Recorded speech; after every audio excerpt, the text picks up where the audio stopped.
అదేవిధంగా ఈ 3.5 సంవత్సరాల కాలంలో ఒక ఉన్మాది పాలనలో, ఒక సైకో పాలనలో ఎన్నో కేసులు ఎదుర్కోవడమే కాకుండా ఎంతోమంది జైలుకి వెళ్ళినా కూడా కార్యకర్తలను అంటిపెట్టుకొని తెలుగుదేశం పార్టీ శ్రేయస్సు గురించి పనిచేస్తున్న ఇక్కడికి వచ్చిన తెలుగుదేశం పార్టీ కుటుంబ సభ్యులందరికీ కూడా పేరు పేరున ధన్యవాదాలు, నమస్కారాలు తెలియజేసుకుంటూ ఇక్కడ ఒక విషయం గుర్తు చేయాలండి.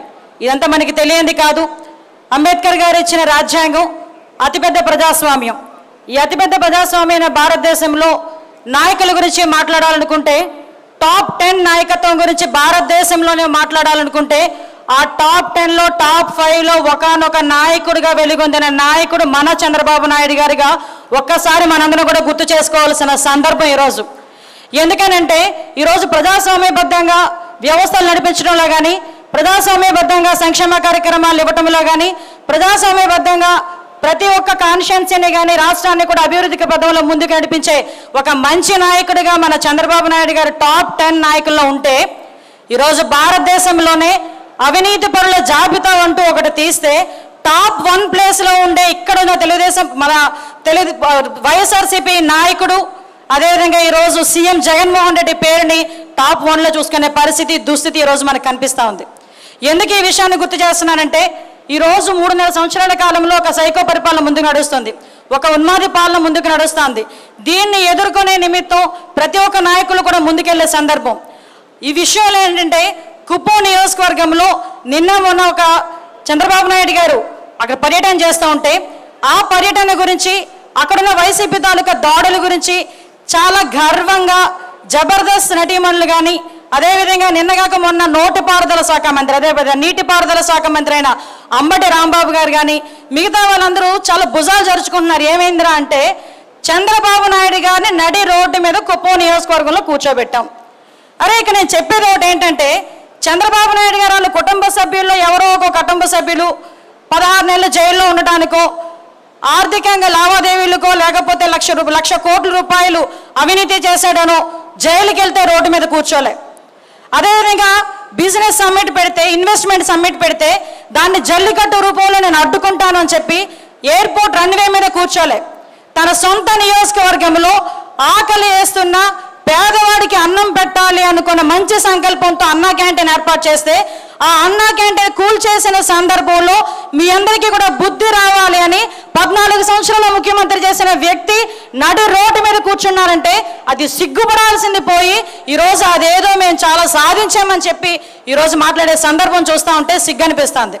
ఇందాక కూడా మీకు ఒక విషయం చెప్పాను, చంద్రబాబు నాయుడు గారు దేశంలోనే టాప్ 10 నాయకుల్లో ఒక నాయకుడిగా ఉన్నారంటే నిజంగా మేమందరం కూడా గర్వపడాలి. మొన్నే ఒక జేఏసీ తరపున ఢిల్లీ వెళ్తే గౌరవ ఉపరాష్ట్రపతి గారి దగ్గరికి మేము వెళ్ళడం జరిగింది. ఇక్కడ జరుగుతున్న అన్యాయాల గురించి వివరించాలని మేము వెళ్తే we are coming from belongs to Telugu Desam party అని చెప్పిన వెంటనే ఆయన నోటి నుంచి వచ్చిన మాటలు ఒక్కసారి ఇక్కడ ఉన్న నాయకులందరికీ కూడా తెలియజెప్పాలి. చంద్రబాబు నాయుడు గారు అతను ఒక ఇన్స్పిరేషన్ గల నాయకుడు. అతని వే ఆఫ్ డ్రెస్సింగ్ కానీ, అతను మాట్లాడే మాట కానీ, అతని సిద్ధాంతాలు కానీ చూస్తూ ఉంటే రాబోయే తరాల వరకు ఒక దిక్సూచిగా కలిగిన నాయకుడు. అటువంటి నాయకుడిని నేను కలవాలనుకుంటున్నానని సాక్షాత్తు భారతదేశ ఉపరాష్ట్రపతి గారు మాతో చెప్తా ఉంటే మేము గర్వపడే సందర్భం అది. ఈరోజు 3.5 సంవత్సరాల కాలంలో నువ్వు చేస్తున్న అవినీతిని, నువ్వు చేస్తున్న అక్రమాలని అడ్డం పెట్టుకొని, వ్యవస్థల్ని అడ్డం పెట్టుకొని, పోలీసు వ్యవస్థలను అడ్డం పెట్టుకొని, ప్రజా సంక్షేమాన్ని పక్కన పెట్టి ప్రజల మీద ఒక రౌడీలాగా, ఒక గూండాల్లాగా నువ్వు నీ మనుషులు తెగబడతా ఉంటే అడ్డగా నిలుచున్నందుకు మాకు ఎన్నో రకమైన కేసులు పెట్టారు ఈరోజు జరిగింది.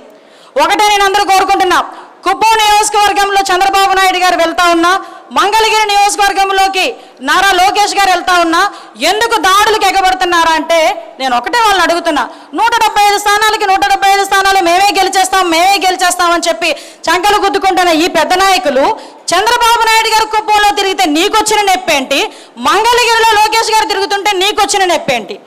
లోకేష్ గారు మంగళగిరిలోనే కాదు, చంద్రబాబు నాయుడు గారు కుప్పంలోనే కాదు, ఏ నియోజకవర్గంలో కార్యక్రమానికి వెళ్ళినా, ఏ నియోజకవర్గంలో ధర్నాలకు వెళ్ళినా, ఏ నియోజకవర్గంలో పరామర్శలకు వెళ్ళినా, ఆఖరికి ఏ నియోజకవర్గంలో పెళ్లిళ్ళకి వెళ్ళినా కూడా నీ రౌడీ మూకలతో అడ్డుకొని, నీ రౌడీ మూకల చేత మా మీద దాడులు చేయించే ప్రయత్నం చేస్తున్నావంటే అక్కడే నీ పతనం స్టార్ట్ అయిందని చెప్పడానికి ఇంతకన్నా పెద్ద ఉదాహరణ లేదు. ఈరోజు ఎంత దౌర్భాగ్యమైన పరిస్థితులు అంటే ఈరోజు ఎక్కడికి మనం పరామర్శలకు వెళ్ళినా అడ్డుకుంటారు, పెళ్లిళ్ళకి వెళ్ళినా అడ్డుకుంటారు, ధర్నాలు చేసినా అడ్డుకుంటారు.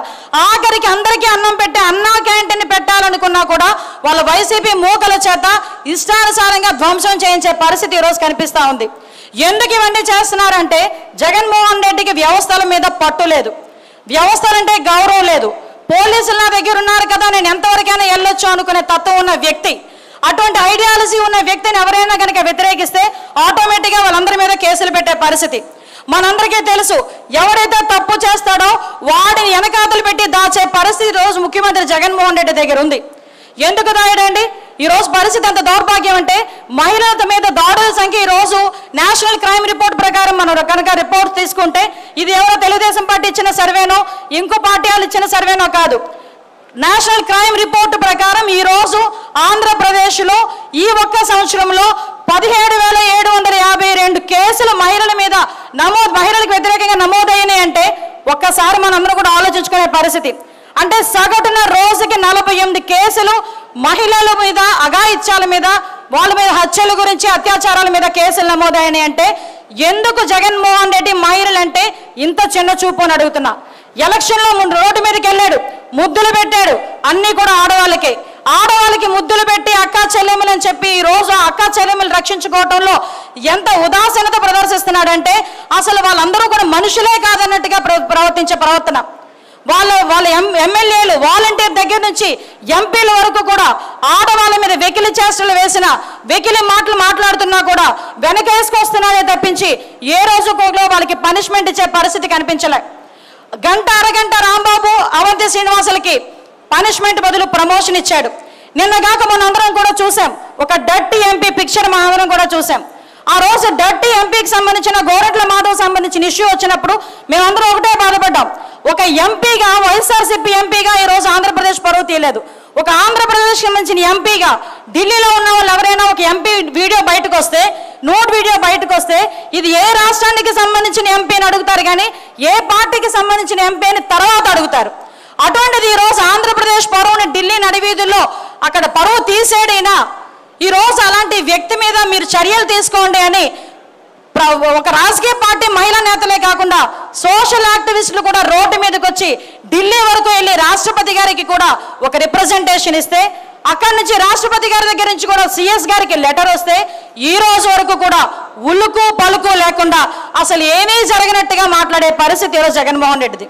ఇంకొక విషయం ఏంటంటే గోరెట్ల మాధవ్ నోటు ఈ వీడియో బయటకు వచ్చిన రోజు ఇతగాడు దాని మీద ఎంక్వైరీ వేయకుండా కుప్పంలో కూర్చొని లావాదేవీలు చేశాడు.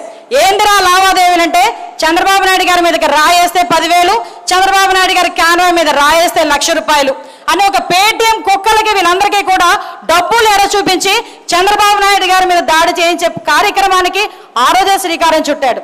ఈరోజు ఎక్లిప్స్ రిపోర్టు ప్రకారం, ఫోరెన్సిక్ రిపోర్టు ప్రకారం అది గోరెట్ల మాధవదే అని చెప్పి మన పార్టీ వాళ్ళు యుఎస్ నుంచి రిపోర్ట్ తీసుకొస్తే బయటికి రాజకీయ నాయకుడు రాడు, బయటికి ఒక పోలీస్ ఆఫీసర్ బయటకు వస్తాడు. ఆ పోలీస్ ఆఫీసర్ బయటకు వచ్చేది కాదు అంటాడు. మరి నిజం ఏందిరా చెప్పరా అంటే కనుక నోర్లిపే పరిస్థితి కాదు. ఫకీరప్ప బయటకు వస్తాడు.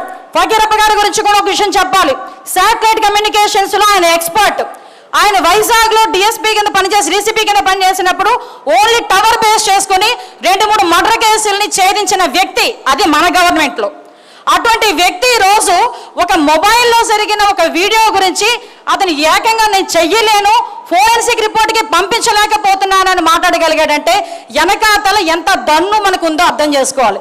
ఇవన్నీ ఒక ఎత్తు అయితే తప్పు చేసిన ఈడియట్, వెకిలి చేసలు వేసిన ఈడియట్ రోడ్డు మీదకి వచ్చి చంద్రబాబు నాయుడు గారి గురించి, లోకేష్ గారి గురించి, టీవీ ఛానళ్ళ గురించి ఇష్టానుసారంగా నోటికి వచ్చినట్టు సామాజిక వర్గాల గురించి మాట్లాడుతున్నాడంటే అలాంటి వాళ్ళని ఫిల్ట్ పట్టుకుని చెప్పించుకోవటాలు తప్పించి ప్రజాక్షేత్రంలో తిరగనిచ్చే పరిస్థితి కూడా రాకూడదు ఈరోజు. అటువంటి వ్యక్తికి అనంతపురంలో అనంతపురం వెళ్తానట స్వాగత సంబరాలంట. అంటే ఎటువంటి సందేశం ఈరోజు ఇస్తున్నారు? అటువంటి ఎంపీలని ఈ రోజు నువ్వు కాపాడుకుంటూ పోతా ఉంటే ఎందుకు క్రైమ్ రేట్ ఈ రోజు పెరగదు అని నేను అడుగుతున్నా. మహిళల మీద అఘాయిత్యాలు ఎందుకు పెరగవు అని అడుగుతున్నాను. ఈరోజు చాలా మంది పోలీసులకి కూడా ఈ సభాముఖంగా ఒక విషయం చెప్తున్నా. రాజశేఖర రెడ్డి గారి హయాంలో చాలా మంది ఐఏఎస్ ఆఫీసర్లు, ఐపీఎస్ ఆఫీసర్లు ఈ రోజుకి కూడా కేసులు పడే సందర్భం. నేను చాలా ధైర్యంగా చెప్తున్నాను, చంద్రబాబు నాయుడు గారి హయాంలో పనిచేసిన ఏ ఐఏఎస్ ఐపీఎస్ ఆఫీసర్కి కూడా మచ్చ లేకుండా వాళ్ళందరూ కూడా కార్యక్రమాలు చేసుకున్నారే తప్పించి వాళ్ళ పదవీ కాలం కొనసాగించారే తప్పించి ఏ రోజు కూడా జైలు గుమ్ము ఎక్కలే. శ్రీలక్ష్మి గారు ఏమయ్యారో మనందరికీ తెలుసు. అదేవిధంగా ఎల్వి సుబ్రహ్మణ్యం గారి మీద ఎన్ని కేసులు ఉన్నాయో తెలుసు. చాలా మంది ఐఏఎస్ ఐపీఎస్ ఆఫీసర్ల మీద ఇప్పటికీ కేసులు నడుస్తూనే ఉన్నాయి. ఎప్పుడు ఎద్దు ఒకవే పడుకోదు. మాకు అవకాశం వస్తుంది. కరెక్ట్గా 1.5 సంవత్సరం వెయిట్ చేస్తే కనుక తిరగబడితే మా తెలుగుదేశం పార్టీ కార్యకర్తలందరూ ఈ రోజు వైఎస్ జగన్మోహన్ రెడ్డికి కొమ్ము కాస్తున్న ఈ ఐపీఎస్ ఆఫీసర్లు ఐఏఎస్ ఆఫీసర్లు ఎంతమంది జైలుకి వెళ్తారో లిస్టు ఇప్పటి నుంచే ప్రిపేర్ చేసుకునే కార్యక్రమంలో మా కార్యకర్తలందరూ ఉన్నారని చెప్పడానికి నేను నిజంగా చాలా గర్వపడాలి. ఈరోజు చాలా మంది అనుకుంటారు, ముఖ్యంగా నేను ఒక విషయంలో సిగ్గుపడ్డామన్నా, కుప్పంలో చంద్రబాబు నాయుడు గారికి అడ్డుకున్నారు. ఆ నెక్స్ట్ డే చాలా రైట్ రాయల్గా వైజాగ్కి సీఎం వచ్చారు. మేము ఒకటే అనుకున్నాం, మేము కనుక అడ్డుకుంటే బాగుండేదేమో అని. కాకపోతే విషయం ఏంటంటే ప్రజాస్వామ్యబద్ధంగా అక్కడికి వచ్చిన తర్వాత మనం అడ్డుకోవడం అన్నది ఒక నేరమేమో ఇప్పటికీ కూడా చాలా మందికి నేను సభాముఖంగా సార్కి కూడా చెప్పగలుగుతున్నా. ఏదైనా ఒక ఇన్సిడెంట్ జరిగిన వెంటనే ఇమీడియట్గా పార్టీ ఆఫీసు నుంచి పలానా ఆదేశాలు వస్తాయి, ఆ ఆదేశాల ప్రకారమే మేము చేయాలి అన్నది కాకుండా ఇమీడియట్గా ఇన్ఛార్జెస్ కూడా రియాక్ట్ అయితేనే అక్కడ దాన్ని మనం నిలువరించే కార్యక్రమానికి మనం శ్రీకారం చుట్టిన వాళ్ళు అవుతాం. ముఖ్యంగా జగన్మోహన్ రెడ్డి తాలూకా అపారమైన తెలివితేటలు ఏంటంటే చంద్రబాబు నాయుడు గారిని కుప్పం కాన్స్టిట్యున్సీ కన్ఫైన్ చేయాలి, లోకేష్ బాబు గారిని మంగళగిరి కాన్స్టిట్యున్సీ కన్ఫైన్ చేయాలి. ఆటోమేటిక్గా 4-5 కాన్స్టిట్యున్సీలు ఇలాంటి అల్లర్లు కనుక సృష్టిస్తే కంపల్సరీగా వాళ్ళు ఇంట్లో నుంచి బయటికి రారు అని అపారమైన అతి తెలివితేటలుగా స్ట్రాటజికల్గా ఐపీఎక్ సమస్యలకు సంబంధించిన స్ట్రాటజీ ప్రకారం నడుస్తూ ఉంటే నేను చెప్పబోయేది ఒకటే, నా విన్నపం ఒకటే. మీ అందరికన్నా నేను చాలా చిన్నదాన్ని, వయసులో చిన్నదాన్ని, అనుభవంలో చిన్నదాన్ని, అయినా నాకు వచ్చిన ఆలోచన దృష్ట్యా ఒకటే మాట్లాడుతున్నా. రాష్ట్రంలో ఏ నియోజకవర్గంలో ఏ ఇన్ఛార్జికి కానీ ఏ ఎమ్మెల్యేకి కానీ వాళ్ళ వైసీపీ నాయకులు వాళ్ళ మీద దాడులు చేసిన, వైసీపీ నాయకులు వాళ్ళు అడ్డుకున్న సందర్భం కనిపించినా కూడా మన దగ్గర 70 లక్షల మంది క్రియాశీల సభ్యత ఉన్న తెలుగుదేశం పార్టీ సైనికులతో ఏ నియోజకవర్గంలో ఆ నియోజకవర్గంలో వాలంటీర్ దగ్గర నుంచి ఎమ్మెల్యే వరకు బయటికి రాకుండా మనం అడ్డుకోగలిగితే గనక కంపల్సరీగా ఎక్కడైనా ఎవరినైనా నిలువరించడానికి కానీ దాడులు చేయడానికి కానీ వైసీపీ వాళ్ళు భయపడతారన్న సంగతి నేను మీకు ఒక సబ్మిట్ చేస్తున్నా. ఈ విషయానికి ఒకసారి మీరు కూడా ఆలోచన చేసుకోమని మీ అందరికీ కూడా తెలియజేసుకుంటున్నా. పోలీసులు 2 లక్షల మందే ఉంటారు. తెలుగుదేశం పార్టీ క్రియాశీల సభ్యత్వం 70 లక్షల మంది ఉంది. ఈరోజు క్రియాశీల సభ్యత్వానికి చంద్రబాబు నాయుడు గారి కనుసాయిగ గురించి కేవలం అతని తాలూకా విధి విధానాల గురించి మాత్రమే వెయిట్ చేస్తారు. చంద్రబాబు నాయుడు గారు ఒక చిటికేసి చూసుకోండి అని కార్యకర్తలను చెప్తే నేను ఇప్పుడు దమ్ముగా చెప్తున్నా, గ్రామ స్థాయిలో వాలంటీర్ దగ్గర నుంచి మంత్రి కాదు కదా, ఎంపీ కాదు కదా, ఏ ఒక్కరు కూడా రోడ్ల మీద తిరిగే పరిస్థితి మన కార్యకర్తలు మాత్రం చేయరు అన్న సంగతి నేను సవినయంగా మీ అందరికీ కూడా తెలియజేసుకుంటున్నాం. ముఖ్యంగా మనందరికీ తెలుసు, ఈరోజు కొవ్వూరు బ్యాంక్ ఎలక్షన్ కానీ తిరుపతి బ్యాంక్ ఎలక్షన్లు కానీ చూసుకుంటే నిన్న మొన్న మాట్లాడుతుంది ఒక ఆవిడ బయటకు వచ్చి, మేము అన్ని ఎలక్షన్లోనే మేమే గెలుస్తున్నాం, రిగ్గింగ్ చేస్తే ఎందుకు గెలవు, పక్క కాన్స్టిట్యున్సీ నుంచి దొంగ ఓట్లు తీసుకొచ్చుకుంటే ఎందుకు గెలవు, పోలీసుల పహారాల్లో కూర్చుంటే ఎందుకు గెలవు, మరి ఎందుకు తిరుపతి ఎలక్షన్లో రిగ్గింగ్ చేసుకోవాల్సి వచ్చింది, కొవ్వూరు అర్బన్ బ్యాంక్ ఎలక్షన్లో ఎందుకు 11 మంది కూడా ఏకగ్రీవంగా ఎన్నికైతే వాళ్ళందరినీ కూడా రూముల్లో కూర్చోబెట్టి 500 మంది పోలీసులను పెట్టి 3-man కమిటీతో ప్రమాణ స్వీకారం చేయించడానికి ఎందుకు ఎదగబడ్డారు మీరందరూ కూడా? అంటే నేను ఒకటి మాత్రం కోరుకుని ఇందాక సార్ కూడా అన్నారు, ఈరోజు మనం బయటకు వస్తే దాడులు చేసే పరిస్థితి నుంచి జగన్మోహన్ రెడ్డికి ఒకటే సవాల్ ఇస్తున్నా. నేను కూడా ఒక మహిళా అధ్యక్షురాలుగా ఎక్కడికో వరకు అక్కర్లే, నీ ఇంటి దగ్గర నుంచి నీ క్యాబినెట్ మీటింగ్, ఎందుకంటే క్యాబినెట్ మీటింగ్ తప్పించి మిగతా విషయాలు సచివాలయానికి రాడు ఆయన, నీ ఇంటి దగ్గర నుంచి క్యాబినెట్ మీటింగ్కి పరదాలు లేకుండా పోలీసులు లేకుండా మా అమరావతి మహిళల్ని దాటుకొని వెళ్ళి నీకు దమ్ముంటే ఆ రోజు కొడతాం సెల్యూట్ ని అందరికీ కూడా. అంటే ఈ రోజు వరకు అటువంటి పరిస్థితే లేని జగన్మోహన్ రెడ్డి మన గురించి మన నాయకుడి గురించి వాళ్ళ వైసీపీ కుక్కల చేత సోషల్ మీడియాలో కూడా మాట్లాడిస్తూ ఉంటే మనందరం కూడా తిరగబడాల్సిన అవసరం మాత్రం చాలా ఎక్కువగా ఉంది. ఈరోజు ఒకటే మనం చెప్పబోతున్నాం, ఈరోజు పోలీస్ వ్యవస్థలు కూడా వాళ్ళ వైపే ఉన్నాయి.